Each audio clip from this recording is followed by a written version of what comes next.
It's one step forward and two steps back. Have you heard us say that before? Oh, you have? Well, that's interesting. You are Locked On Wolfpack, your daily podcast on the NC State Wolfpack, part of the Locked On Podcast Network, your team every day.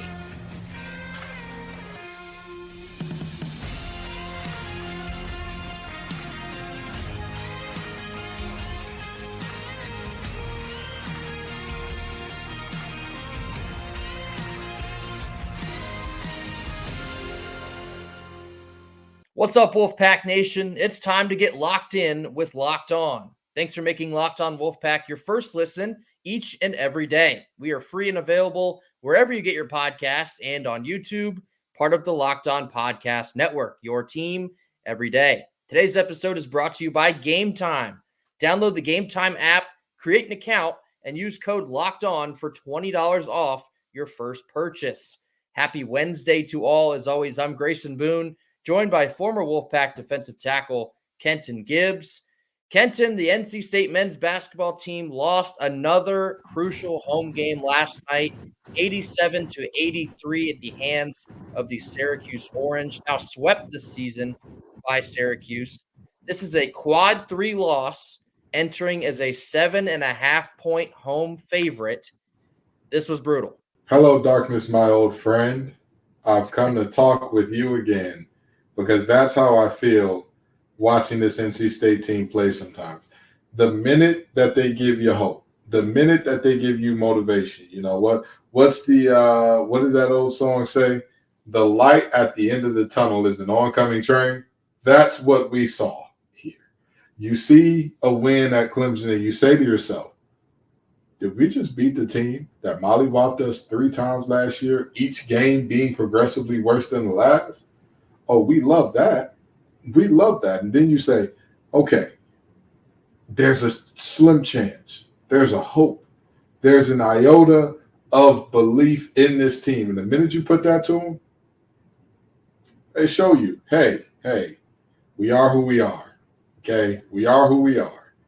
If your name isn't DJ, chances are you'll be doing lots of cardio, and that's about it. This is really tough, you know. And don't get me wrong, I don't want people to think like, oh, you know, you're always saying if their stat line doesn't show that they play well, they didn't play well. I understand that there are oftentimes many things that happen that are not quantifiable by the stat sheet. However, the start that we got off to was so atrocious. And we continue to have to go with the mantra of, you know, you talk about 1 step forward and 2 steps back. Well, let's look at this mantra. Yeah, they got in a hole, but man, they really fought hard. Man, they really fought hard. You are not good enough as a team to consistently get in these deficits and attempt to make comebacks at the end. You're just not. That has certainly been another concept that you keep seeing showing up in these games. It seems like the games that we end up falling short in, it's never that we were just completely dismantled and the other team was better than us and they showed it from opening tip to the final horn. It's these games where there's a little bit of dust settling to begin with, then the opposing team will get out to like a 10, 15-point lead in that first half. They'll take that lead into halftime. Then all of a sudden, NC State will claw all the way back into it, tie it, maybe sometimes even take the lead like they did on Tuesday evening. All of that just to fall short time and time and time after again. So it never gets any easier. I can tell you that. It never gets easier to stomach because it is probably more painful each and every time than the last. But Syracuse got off to a ridiculous shooting start in the first half, in large part because of Chris Bell. Hitting 8 threes in a game is crazy. Hitting 8 threes in the first half of a game is extraterrestrial. And the fact that NC State simply could not seem to put a guy on him is mind-boggling. And that was a key coming into this game. Obviously, he is their 3-point threat. Credit to Chris Bell. The first couple threes he hit were heavily contested, and I thought he just hit tough shots. But the head-scratching part about that is the third, fourth, fifth, and sixth threes were entirely wide open. It's like, how in the world does that guy beat you for a wide open three? And we're talking threes that are not even touching the rim, just as pure gets, wide open cash every single time. For him to get off to a blazing hot start, it really masks the offense that NC State was putting up. The crazy part is NC State offensively, I thought, played a pretty good first half. And by NC State playing a pretty good first half, I mean DJ Horne. Let's call a spade here. He is really the only reliable bucket you have at this point in the season. And another crazy game from DJ Horne. We'll talk about him more specifically in just a minute. But to allow one guy to beat you in the first half and then to allow Kadir Copeland to basically single-handedly take over in the second half with a little bit of Judah Mintz added in there as well. It's frustrating. There's no excuse defensively to have this many lapses in a must-win, can't-lose type of game. Again, quad 3 at home, 7.5-point favorite. We all understand where we are in the standings and at this point in the schedule. To dig yourself that big of a hole, crawl back out of it, and then fall short yet again is just – we've become mind-blowingly numb to this type of thing at this point. And it's a shame that Wolfpack Nation has become accustomed to this. It's a shame. This is not something that any fan base should become accustomed to. This is not something that we should be seeing on the regular because it always seems like the effort kicks up in the second half. Why? Well, I can understand if it's just, hey, we just make some adjustments and we're just in the right places. Like you said, the first couple of shots, well contested from Bell. And then all of a sudden, it's like, he's self-checked. The guy that's 4 for 4 is self-checked? Yeah. Law of averages. Tonight's not going to be his night at some point in time. Friend, that's not how the law of averages works. It is over a very long period of time, you see people regress back to whatever they are, to who they are. That is not in short spurts where a guy has a night where he goes absolutely ballistic. So, it's a very disappointing scene, very disappointing loss. Several points where we were helping off of Chris Bell. Tweeted at halftime that basically the NC State's defensive philosophy was, hey, Chris, please stop shooting that three. And he said, no, I don't think I will. Here's another one, cash, directly in your face. And it's like, guys, like, how many times does he have to drill one in your eye hole before you understand that he's probably going to keep hitting those if you keep letting him take them? A lot of chatter about the foul or non-foul that wasn't called on DJ Horne's final shot, but I stand on the point where NC State simply couldn't be in that position in this game. Was DJ Horne fouled? It certainly looked like it. In this game, it should have never even gotten to that point.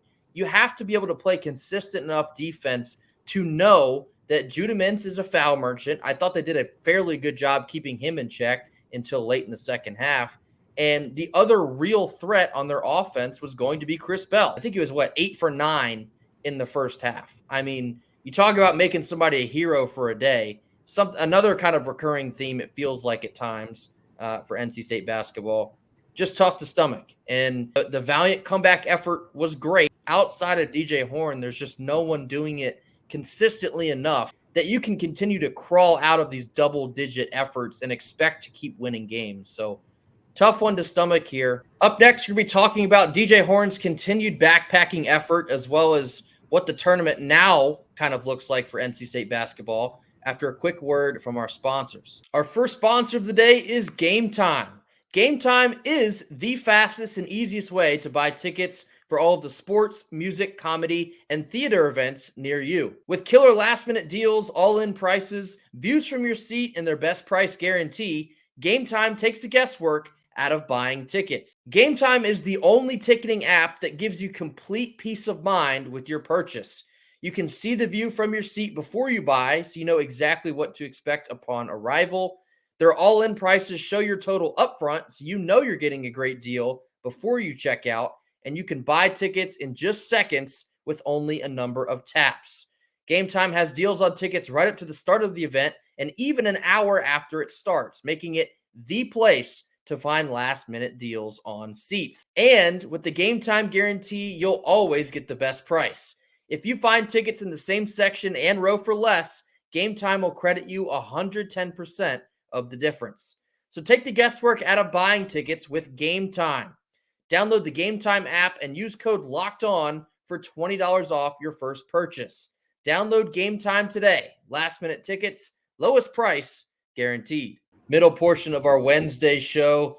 Now I wanted to get into some of the individual performances for this loss against Syracuse. Of course, you cannot start anywhere else than DJ Horne. And yet another incredible performance from DJ Horne on Tuesday night. Finished with 32 points, 11 of 20 shooting, 6 of 8 from 3. And we've been talking about DJ Horne currently on this backpacking tour, seemingly putting up 25, 26 plus every single night, fighting tooth and nail to keep this team still alive here as we're inching toward the end of this regular season. And we talked about in that first half, really, of course, gets overshadowed by the shooting of Chris Bell on the other side.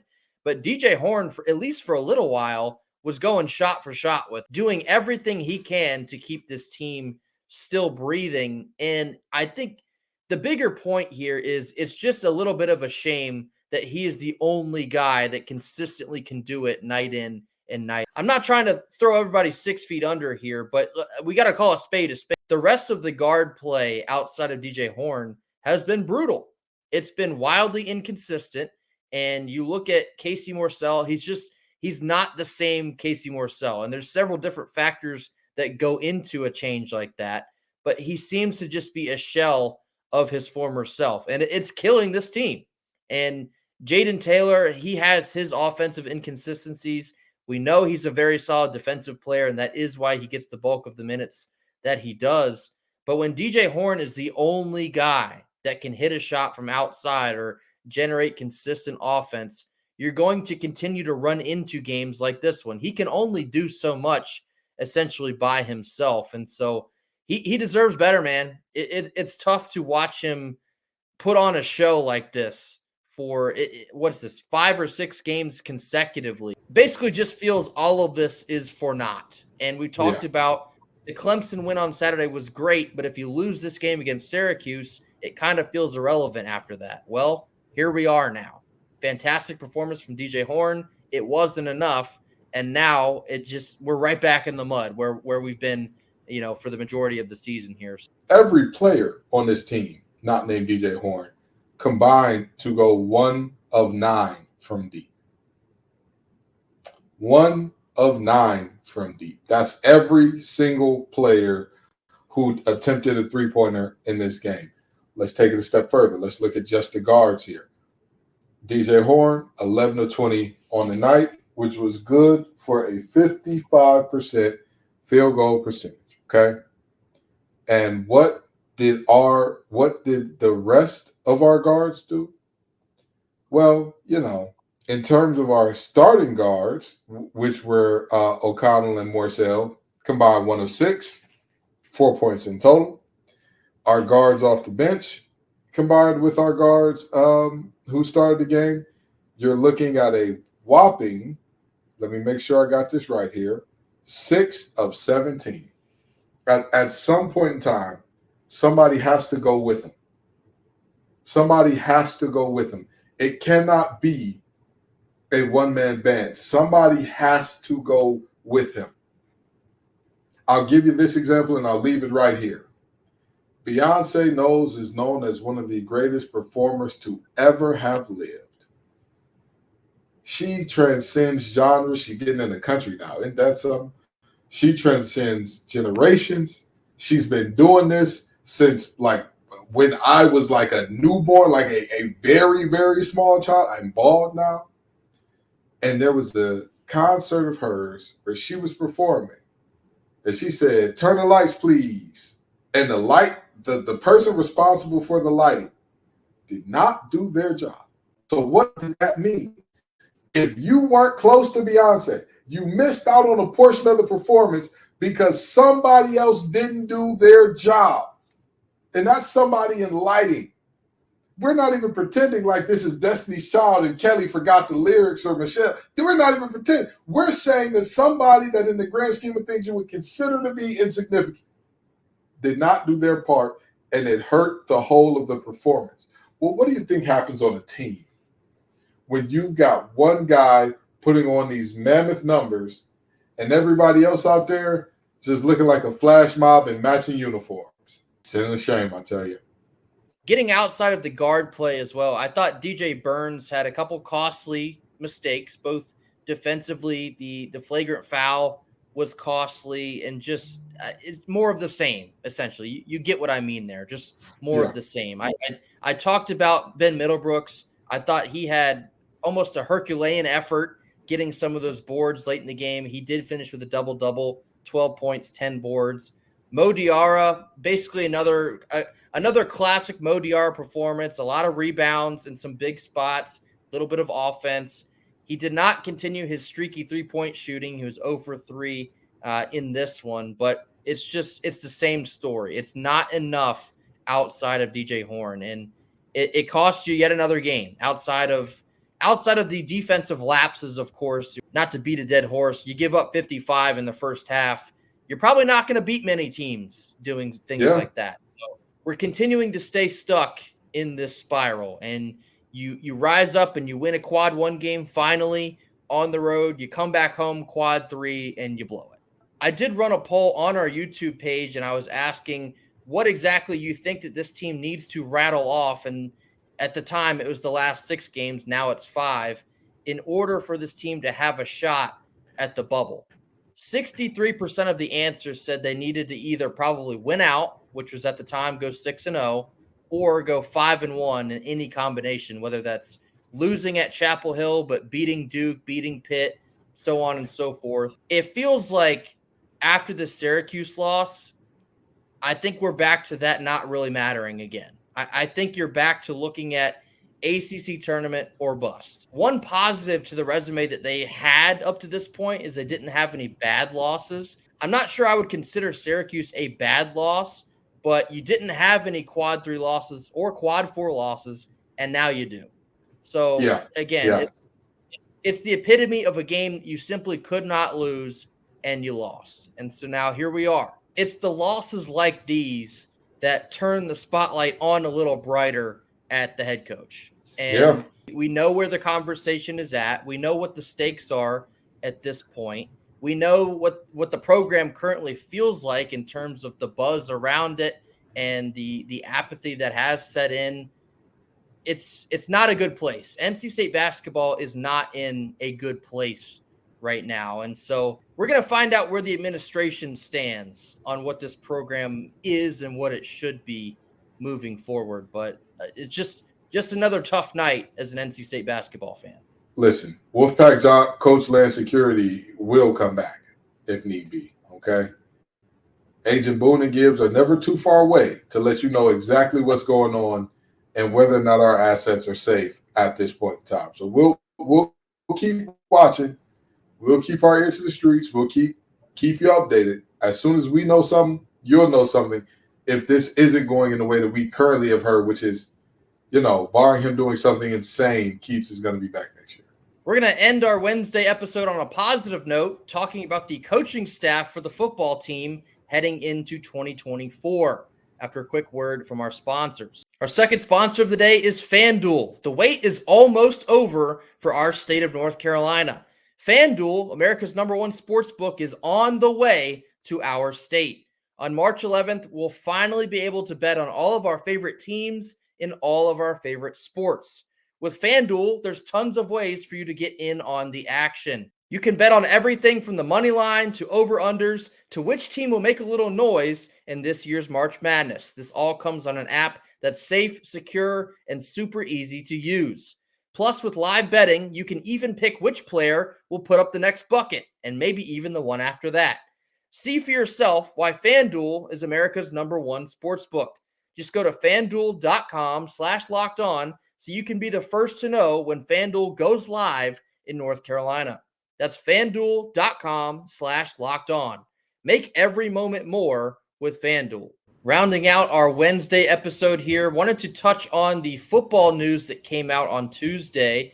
Now confirming with about, I think it's a week until spring practices get underway, 100% of the football staff in 2023 has been retained for 2024. 100% continuity for all of Coach Dorn's coaching staff.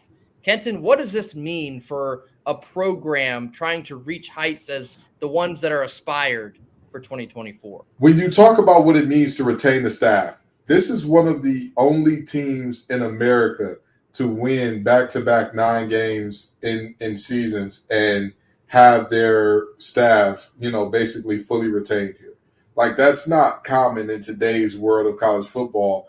And everybody talks about the spike with Dorn. Like, the spike year is what's important. Having that year or years where you jump up, like you lift the ceiling of the program. Because the floor has been raised, there's no doubt about that. The goal for Dorn is now to lift the ceiling. Retaining your staff 100% like this is a big step in getting there. Massive step in getting there. Because now you're not knocking on the door and then having to rebuild your offensive system in order to finally kick the door down. You're knocking on the door, having some type of continuity, even though the players may be different. You are still walking into this thing with a situation where the actual talent on the field, where the actual minds that are putting this thing together, the minds that are cooking up and putting the talent on the field in the right places, they are staying together. The band in that regard is staying together. So this is a much bigger deal than many people would think. And this type of continuity, when you talk about a good team, is how you potentially get to that great team level. This is a really big deal. And I don't know if people truly grasp the magnitude of something like this. NC State has really put their foot in the ground the last couple of years about culture.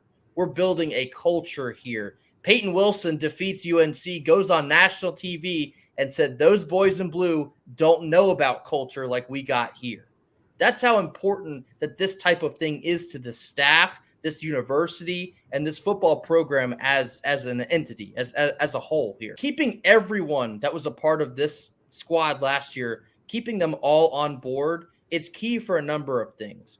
One, the continuity for players that are currently on your roster, talent development, learning a playbook, learning tendencies, play styles, all of that. When you're truly gelling, not just players together, but staff and players as well, you create that chemistry that will then translate to more success on the field. But then you're also looking on the recruiting trail. When coaches are going in home, and Kenton, you know about this more than I do, but if a coach is going in home and they're telling the player and their parents, hey, I want you to come play for me. You could be a great fit here. This is what we're trying to do. But that security blanket of, I'm going to be here at NC State. I want you to be as well. I'm locked in. I'm with the Wolfpack in 2024. I need you to be as well. That part is so key because a lot of times players will be committing to a coach on the coaching staff that they want to play for, that they want to learn from. And especially in this world, in this new college football world, there is a lot of uncertainty based on, the transfer portal, and coaches can up and leave just like players can as well. So when you know that the coaching staff is going to be here, that goes a long way for the players, the program, everyone involved. And last point here, when you are winning back-to-back 9-win seasons and you're trying to break through and get to 10, that means your program is having success. And what does that mean? It means that other schools are looking at this staff and saying, who on this staff can help my program? And so you'll see coaches get poached, basically. You saw Jatavis Sanders, a recruiting coordinator for NC State. He got poached to go down to Alabama.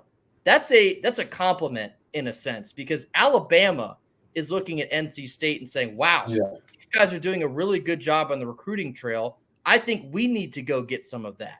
And so when you're having success on that front, it's hard to keep a coaching staff together, and 100% intact is an astounding accomplishment. Talk about all the excitement about the players on the field and the aspirations for this coming season. The entire coaching staff retained going into this big momentous season. It shows that this team, this program is locked in to what they are trying to do here in 2024. And so it's a really, really big deal. It's hard to do, and they did it. Like you talked about from the recruit standpoint of this thing, you know that everybody is selling you something. right? You know that they're selling you on their program there. And, some coaches are more honest than others, whatever the case may be. It's much easier with a staff that's been together for a certain amount of years. It's much easier with a staff where everybody's come back because you know that these aren't guys that view this place as a stepping stone, as you would be where you look at certain other staffs around the country and it's like, 50 to 60% turnover year in, year out. It's not that type of situation. So getting all these guys back, that's big time, really big time. That'll do it for us here on Wednesday. As always, thank you all so much for joining us. Be sure to hit that like button, drop your comments in the comment box. Tell us what you thought about the loss to Syracuse on Tuesday night. I'm sure a lot of comments about a specific coach will be popping up. That's no surprise there, but anything you got on your mind regarding this loss to Syracuse, drop it down in the comment box. We read and respond to each and every one of those. And as always, mash that subscribe button. I believe we're now, at the time of recording this, 4 subscribers away from 1,400 on this channel. That's incredible. Could not be more thankful for all of the support, but help us get to that 1,400 mark. We want to hit that and then keep this thing rolling even further. So very thankful for Wolfpack Nation. We will see you all tomorrow. Until then, go Pack. Go Pack.